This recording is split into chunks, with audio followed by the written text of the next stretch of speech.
சில பேர் பேசுறதெல்லாம் பேசிட்டு மன்னிச்சுக்கோங்க, என்னதான் விட நீங்க என்னை விட பெரியவங்க, இருந்தாலும் அப்படி பேசியிருக்க கூடாது அப்படி இப்படின்னு சொல்லிட்டு நிறைய வார்த்தைகள் பேசுவாங்க. உங்களை சுத்தி உங்களுக்கு பிடித்தமானவர்கள் உங்கள் மீது உரிமையா எடுத்துக்கொள்ளக்கூடிய ஒரு வார்த்தையின் போது அந்த வார்த்தையில வார்த்தைகள் முன்பின் முரணா இருக்கலாம். இல்ல உங்களுக்காக அவங்க எந்த ஒரு எக்ஸ்ட்ரீம்க்கு வேணாலும் போகலாம். அப்படி இருக்கக்கூடிய சமயத்தை அவங்க இந்த மாதிரி சொல்றது கூட உங்களுக்கு ரொம்ப பிடிச்சிருக்குன்னு அர்த்தம். ஏன்னா அந்த பிடித்திருக்குன்ற ஒரு வார்த்தை தான் என்ன ஆகும்னா, அந்த வார்த்தையை எப்படி வெளிக்காட்டுறதுங்கிற போது அதுல ஒரு வகை தான் இது. சாரி கேட்கறது அப்படிங்கிற ஒரு பெரிய விஷயம் இல்லை. ஆனா சாரி எல்லாரும் கேட்டுற மாட்டாங்க. தன்மானத்தை எல்லாரும் விட்டு கொடுத்துட மாட்டாங்க. எல்லாரும் எல்லா இதுலயும் உங்களை ஒருத்தவர் விட்டு கொடுக்காம இருக்காரு. ஒருத்தவங்க உங்களுக்காக தேடி தேடி வந்து பேசுறாங்க.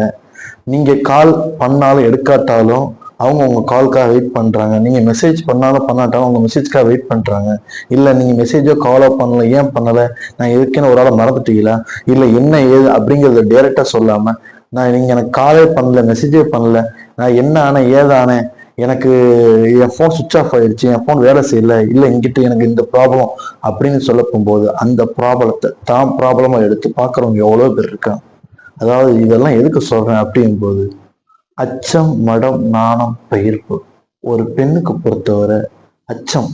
இந்த அச்சம்ங்கிறது எல்லாமே தெரிந்தாலும் சரி, அவங்க தெரியாத மாதிரி அப்படியே பயந்த சுபாவத்தில் இருக்கிறது. மடத்தனம்.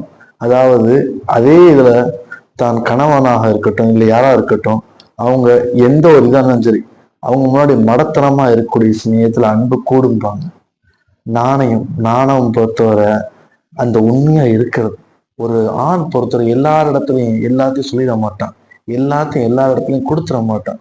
தன்னை நம்பி தாங்கிட்ட இதா இருக்கு, இந்த பொண்ணு மடத்தனமா இருக்கு, இதா இருக்கு அப்படின்னு சொல்லி கொடுக்காம இருக்க மாட்டான். இந்த பொண்ணுகிட்ட கொடுத்தா நாணயம் பத்திரமா பார்த்துக்கிட்டு கொடுப்பான்.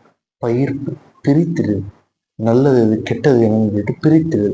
இது எல்லாமே சொல்றது எல்லாமே ஒரு கணவன் மனைவி ஒரு நல்ல ஒரு ரெண்டு பேருடைய ரிலேஷன்ஷிப் அது நல்ல மெயின்டைன் ஆகணும். அப்படிங்கும் போது ஒரு பெண் தன்னுடைய அச்சத்தை எங்க காட்டணுமோ அங்க காட்டி, மடத்தனத்தை எங்க காட்டணுமோ அங்க காட்டி, நாணயம் எங்க உண்மையா இருக்கோ அங்க உண்மையா இருந்து, பயிர்ப்பு எங்க பறித்தறிந்து அதாவது பகுத்தறிந்து எங்க பிரித்தறிந்து செயல்படணுமோ அங்க செயல்படக்கூடிய சமயத்துல ஒரு ஆணும் பெண் இருவருக்கும் ஒரு நல்ல ஒரு உறவு எப்போதுமே வாழ்நாள் முழுவதும் நீடிக்கக்கூடியதா இருக்கும், இறக்கும் வரை.